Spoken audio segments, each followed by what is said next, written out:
Hello दोस्तों, आप सभी का स्वागत है ऑनलाइन सिविल वेंचर में। मेरा नाम है योगेश और मैं आप सभी को डीएसआर का 4th चैप्टर पढ़ाने जा रहा हूं, जिसका नाम है analysis and design of singly reinforcement beam. Analysis and design of singly reinforcement beam.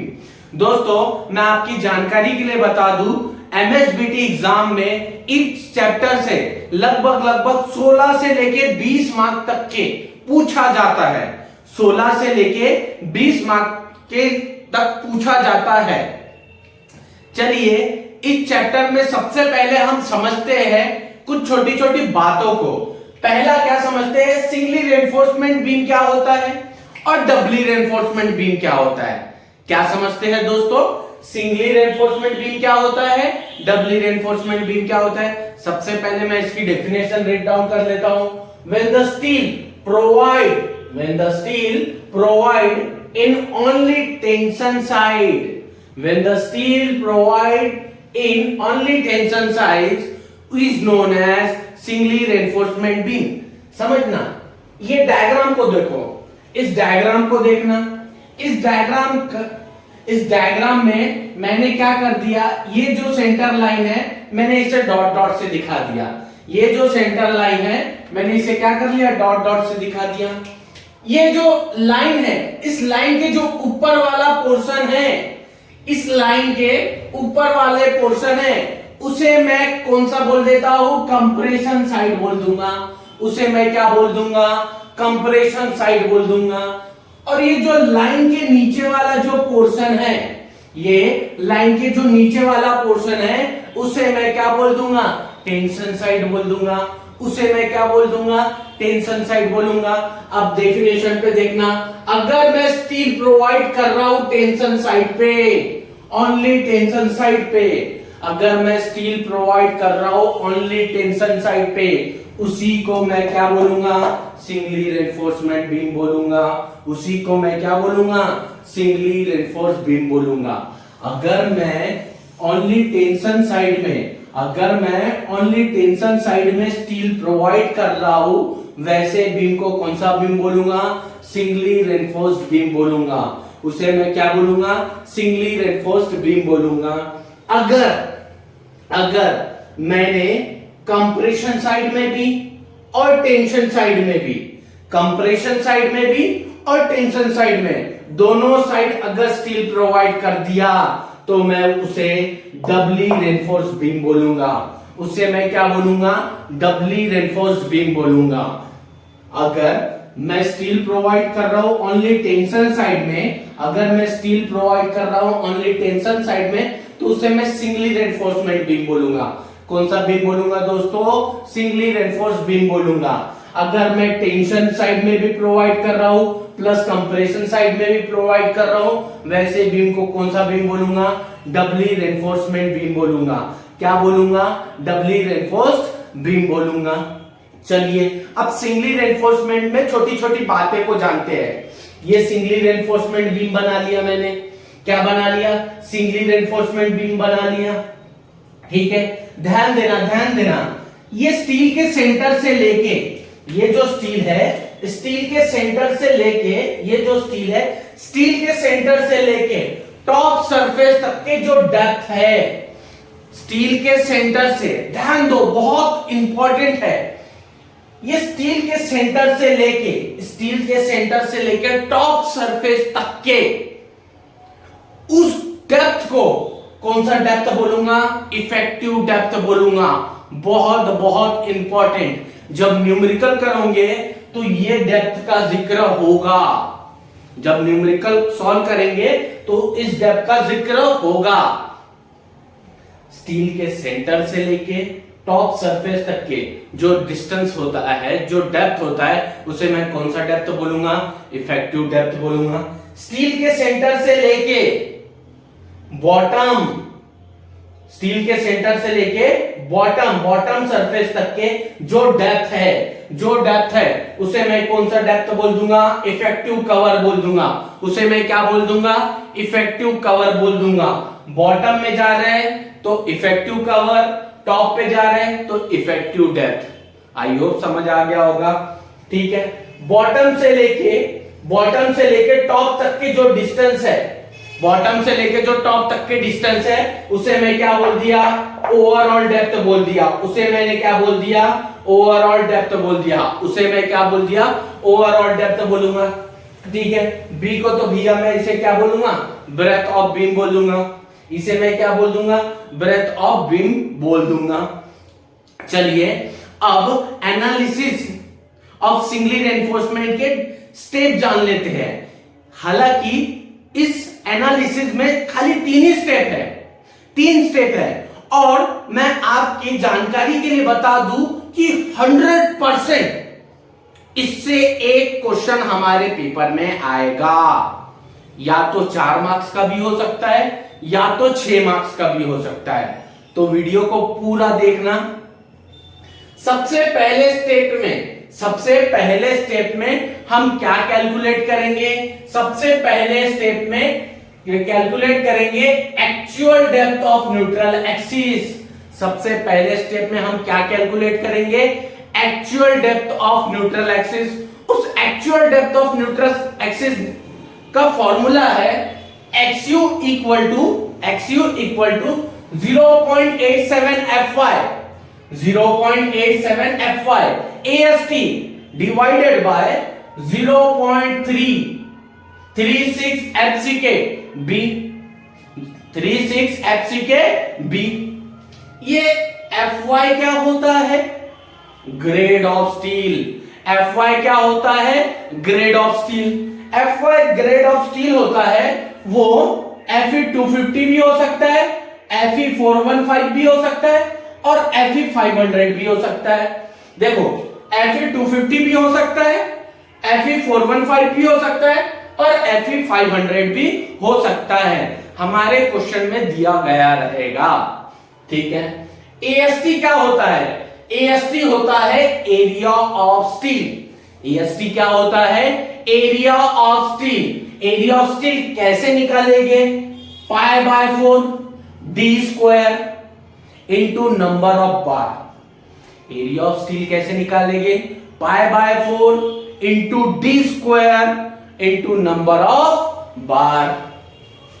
FCK क्या होता है, FCK ग्रेड ऑफ कंक्रीट होगा।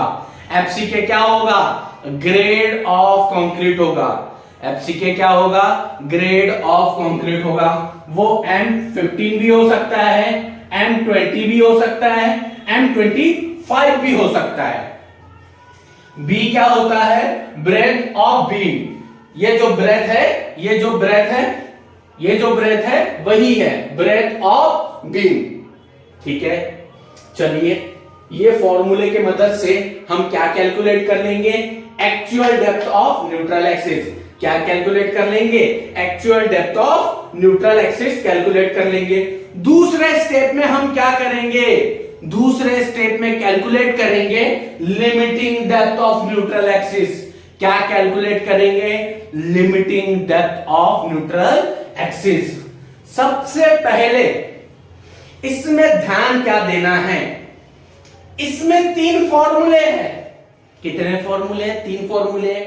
ठीक है, XU limiting 0.53D, XU limiting 0.53D और 0.48D और 0.46D।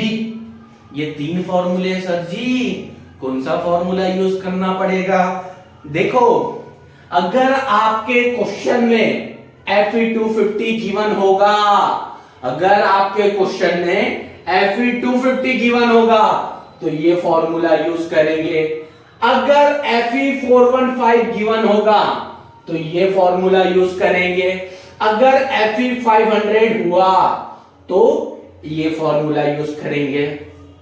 समझ आया, ठीक है। अगर आपको हमारा वीडियो पसंद आ रहा होगा तो आप हमारे चैनल को सब्सक्राइब कर सकते हैं। चलिए अब दोनों का क्या करेंगे, दोनों को कैलकुलेट तो कर लिए, actual depth of neutral axis को कैलकुलेट कर लिया, limiting depth of neutral axis को कैलकुलेट कर लिया। अब दोनों का कंपैरिजन करते हैं। कंपैरिजन से हमें ये पता चलेगा कि ये ओवर रेनफोर्समेंट है या अंडर रेनफोर्समेंट है। ध्यान देना, अगर ये XU ये जो XU है अगर छोटा हो जाए, ये XU अगर छोटा आ गया तो उसे मैं कौन सा बीम बोलूंगा? अंडर रेनफोर्स्ड बीम बोलूंगा। उसे मैं कौन सा बीम बोलूंगा? अंडर रेनफोर्स्ड बीम बोलूंगा। अगर ये XU बड़ा आ गया, तो मैं इसे क्या बोलूंगा? ओवर रेनफोर्समेंट बीम बोलूंगा। उसे क्या बोलूंगा? ओवर रेनफोर्समेंट बीम बोलूंगा। चलिए तीसरे स्टेप में क्या करेंगे? Calculate movement of resistance. क्या करेंगे? Calculate movement of resistance. ध्यान देना, अगर हमें पता चल गया कि भैया अंडर रेनफोर्समेंट बीम है, तो ये फॉर्मूला यूज करेंगे। कौन सा फॉर्मूला यूज करेंगे? mu is equal to 0.87 FY AST into D minus 0.42 XU, ये फॉर्मूला यूज करेंगे। अगर हमें एक कंपैरिजन से पता चल गया कि ये ओवर रेनफोर्समेंट बीम है, क्या है? ओवर रेनफोर्समेंट बीम है, तो ये 3 फॉर्मूले दिए गए हैं। इन 3 फॉर्मूले से एक फॉर्मूला यूज करना पड़ेगा। अगर आपके क्वेश्चन में Fe 250 है, तो फॉर्मूला क्या यूज करोगे? 0.148 FCK B into D square. अगर आपके क्वेश्चन में Fe 415 है, तो कौन सा फॉर्मूला यूज करेंगे? 0.138 FCK B into D square. अगर आपके क्वेश्चन में Fe 500 गिवन होगा, तो कौन सा फॉर्मूला यूज करेंगे? 0.133 FCK B इंटू डी। दोस्तों मैं आशा करता हूं आपको ये एनालिसिस समझ आ गया होगा। अभी इसके ऊपर हम एक न्यूमेरिकल करेंगे और पूरा डाउट खत्म हो जाएगा। एक न्यूमेरिकल सीखने की देर है, एक न्यूमेरिकल इसके ऊपर सीखेंगे तो आपका पूरा डाउट क्लियर हो जाएगा। और मैं 100% मैं आपसे गारंटी से मैं बता सकता हूं कि एक क्वेश्चन जरूर आपके पेपर में देखने के लिए मिलेगा। या तो वो 6 मार्क्स का भी हो सकता है, या तो आप वो 4 मार्क्स का भी हो सकता है। अब अभी हमने पढ़ा है analysis of singly reinforcement beam की स्टेप। अभी हमने पढ़ा है एनालिसिस के स्टेप। अभी उसी के ऊपर न्यूमेरिकल करते हैं, उसी के ऊपर न्यूमेरिकल करते हैं। चलो क्वेश्चन क्या बोला है? Find movement of resistance if steel provided 4 bar of 16 mm diameter in beam 300 into 600 mm effective and concrete M20 and steel Fe 500। घबराने की कोई बात नहीं, ये क्वेश्चन समर 15 में 6 मार्क्स के लिए पूछा गया था। सबसे पहले दोस्तों हमें करना क्या है? सबसे पहले क्वेश्चन की हेल्प से हम सबसे पहले गिवन डाटा लिखना सीखेंगे। ये क्वेश्चन की हेल्प से सबसे पहले गिवन डाटा लिखना सीखेंगे। अगर आपने गिवन डाटा लिखना सीख गए तो न्यूमेरिकल सॉल्व करने में कोई तकलीफ नहीं आएगी। चलिए ठीक है, क्वेश्चन में बोला गया था फाइंड मूवमेंट ऑफ रेजिस्टेंस, तो हमने लिख ली है मूवमेंट ऑफ रेजिस्टेंस mu हमें निकालना है, इसीलिए हमने इसको क्या कर लिए? क्वेश्चन मार्क कर लिए। ठीक है, फिर if steel provided 4 bar of 16 mm diameter, तो मैंने लिख दिया 4 बार ऑफ 16 mm डायमीटर। इसी के हेल्प से एरिया ऑफ स्टील निकालना सीखते हैं। अभी इसी के हेल्प से एरिया ऑफ स्टील निकालना सीखेंगे। देखो हमने एनालिसिस करते समय आपको एक चीज बताया था, pi by 4 into D square into number of bar, pi by 4 D square into number of bar. तो मैंने लिख दिया pi by 4 as it is, D square की जगह क्या लिखा 16 mm, क्या लिखा मैंने 16 mm लिख दिया, डी स्क्वायर की जगह मैंने क्या लिखा 16 mm लिख दिया, इंटू नंबर ऑफ बार कितने हैं 4 है, नंबर ऑफ बार कितने हैं 4 है। जब इसे सॉल्व करेंगे तो आंसर आ जाएगा 804.24 mm स्क्वायर, ठीक है। इन बीम 300 इंटू 600 mm। दोस्तों मैं आपको एक चीज बता रहा हूं, यहां पे जो फर्स्ट वाली वैल्यू रहती है ना, जो फर्स्ट वैल्यू रहता है वो हमेशा क्या रहता है, ब्रेथ रहता है। तो मैंने यहां लिख दिया breadth of beam equal to 300 mm। जो सेकंड वाली वैल्यू होती है वो डेप्थ होती है, ठीक है, इसीलिए मैंने डेप्थ लिख दिया 600 mm। ध्यान देना क्वेश्चन में उसने साइड में इफेक्टिव भी लिखा है, तो ये कौन सा डेप्थ हो जाएगा, इफेक्टिव डेप्थ हो जाएगा। कौन सा डेप्थ हो जाएगा, इफेक्टिव डेप्थ हो जाएगा। इफेक्टिव डेप्थ कितना दिया है 600 mm। क्वेश्चन में क्या दिया गया है, M20 दिया गया है, तो मैंने लिख दिया फॉर M20 के लिए FCK कितना हो जाएगा 20। सर कैसे पता चला FCK 20 होगा, चलो ध्यान दो, यहां पे बेस पे देख रहे हो, बेस पे आपको कितना दिख रहा है 20, तो FCK भी 20 हो जाएगा। अगर बेस पे M15 होता तो FCK कितना हो जाता 15 हो जाता। अगर बेस पे 25 होता तो FCK कितना हो जाता 25 हो जाता। समझ गए दोस्तों। सिमिलरली स्टील में भी है, Fe 500 दिया है, यहां 500 है, इसीलिए Fy भी 500 हो जाएगा। Fy भी क्या हो जाएगा, अब 500 हो जाएगा। अगर आपने गिवन डाटा सीख गए न्यूमेरिकल सॉल्व कैसे, ध्यान देना। सबसे पहले स्टेप में क्या निकालेंगे, calculate actual depth of neutral axis. क्या कैलकुलेट करेंगे, actual depth of neutral axis.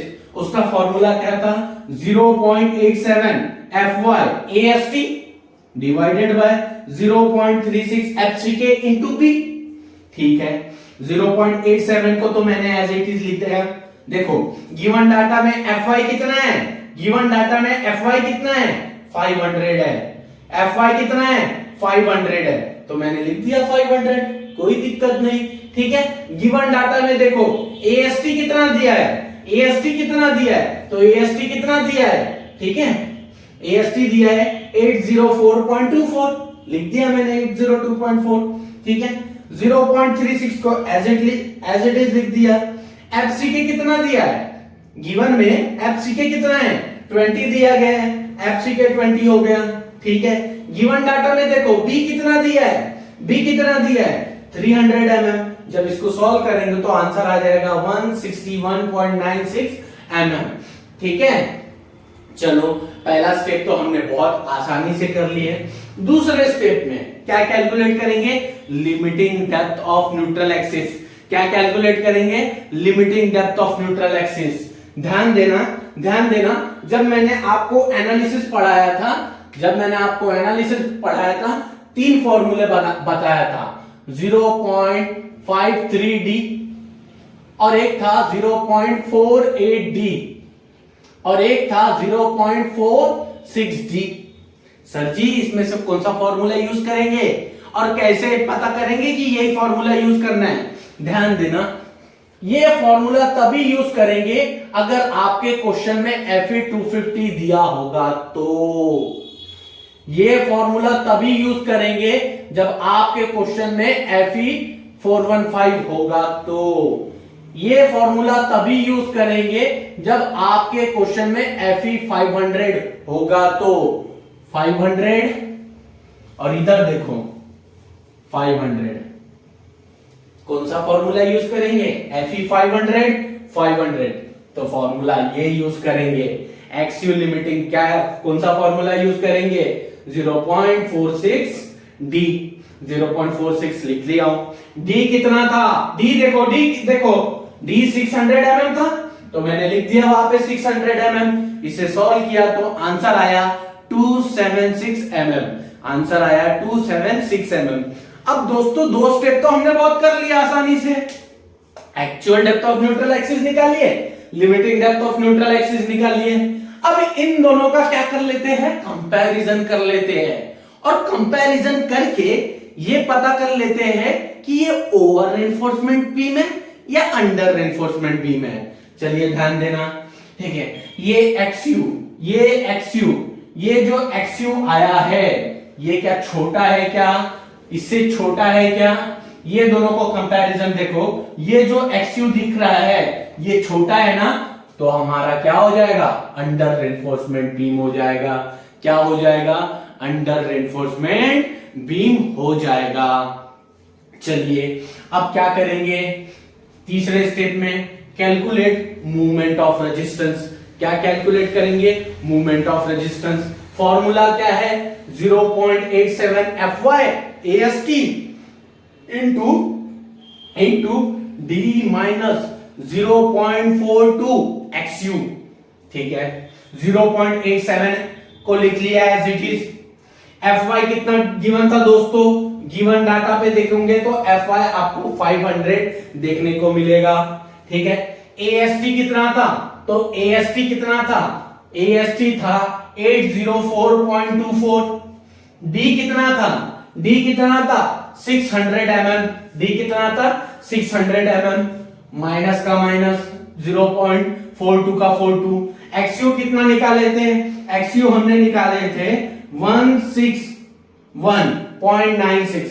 इसे हमने पुट कर लिए और सॉल्व करके ये आंसर निकाल लिए 186.10 10⁻⁶ न्यूटन पर mm स्क्वायर, न्यूटन पर mm स्क्वायर। दोस्तों ध्यान दो, ये जो वैल्यू निकली है वो निकली है न्यूटन मीटर में। किसमें निकली है, न्यूटन मीटर में। किसमें निकली है, न्यूटन मीटर में। पर हमें जो आंसर देना है वो किसमें देना है, किलो न्यूटन मीटर में देना है। किसमें देना है, किलो न्यूटन मीटर में देना है। ध्यान देना, न्यूटन से अगर किलो न्यूटन पे जंप करते हो तो आपको 10⁻³ से इंटू करना पड़ेगा। कितने से इंटू करना पड़ेगा, 10⁻³ से। mm से अगर मीटर में कन्वर्ट करते हो, mm से मीटर में कन्वर्ट करते हो तो 10⁻³ से इंटू करना पड़ेगा। तो मैंने यहां पे भी इंटू कर लिया और यहां पे भी इंटू कर लिया। जब इसे सॉल्व किया तो आंसर कितना आया, mu की वैल्यू कितनी आई, 186.10 किलो न्यूटन मीटर।